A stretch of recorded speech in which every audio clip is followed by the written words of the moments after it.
Каков заклучок може да очекува земјава неделава од Европа, откако по берлинската средба на Зоран Заев и Ангела Меркел известно е дека датум за почеток на преговори најрано може да има во октомври. Според дел од аналитичарите кои ги следат евроинтеграциите, прецизна одлука во вторник, кога ќе заседаваат шефовите на дипломатиите во Луксембург, не треба да се очекува. Известно е дека значајна одлука не очекуваме.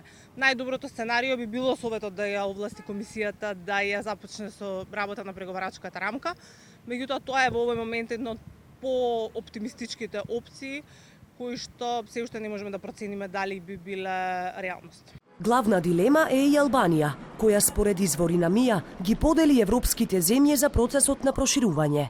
Дали двете земји ќе одат во еден пакет или одвоено? Евентуален компромис води кон тоа да се отпочнат преговори со Северна Македонија, а Албанија да почека подобри времиња, откако ќе ги испорача главните реформи. На ова прашање вчера се судрија и председателот Стево Пендаровски и премиерот Еди Рама, кој оваа идеја ја нарече неправедна, бидејќи, како што рече, токму албанците придонеле за демократскиот развој на земјава. Познавачите пак велат она што ги врзува двете земји е само временската рамка, па очекуваат две посебни одлуки. Двете земји не се на никој начин споени. Значи се разгледуваат во исто време. Повторно ќе кажам, формално одлуките кои што треба да следат во Бундестагот, на пример, се две посебни одлуки. Посебни се одлуките и во холандскиот парламент, како што видовме пред некој ден. Холандија е појасна во однос на тоа дека во овој момент не гледа дека ќе ги поддржи преговорите со Албанија, што во секој случај за Албанија креира по-тешка ситуација во однос на нашата земја. Според Кацарска, доколку есенва нема датум за преговори, Европската Унија ќе го загуби својот интегритет за проширувањето, бидејќи се коси со позитивната препорака. А кај нас ќе ја стави во прашање и европската визија на граѓаните.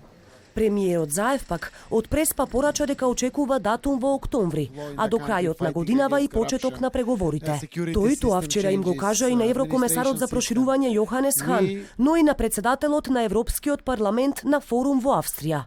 Конкретна порака и упати и на Унијата.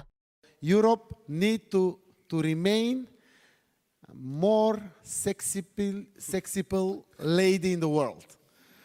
To motivate us to continuing in this direction. Yeah, well, to comparing to Mr. Trump, that'll work, huh? I mean. Yes. Според познавачите, борбата со криминалот и корупцијата ќе бидат главна мака и на Албанија, но и на земјава. За нас, како последен аргумент на земјите кои се противат за почеток на преговори, може да биде и недефинираната иднина на специјалното јавно обвинителство.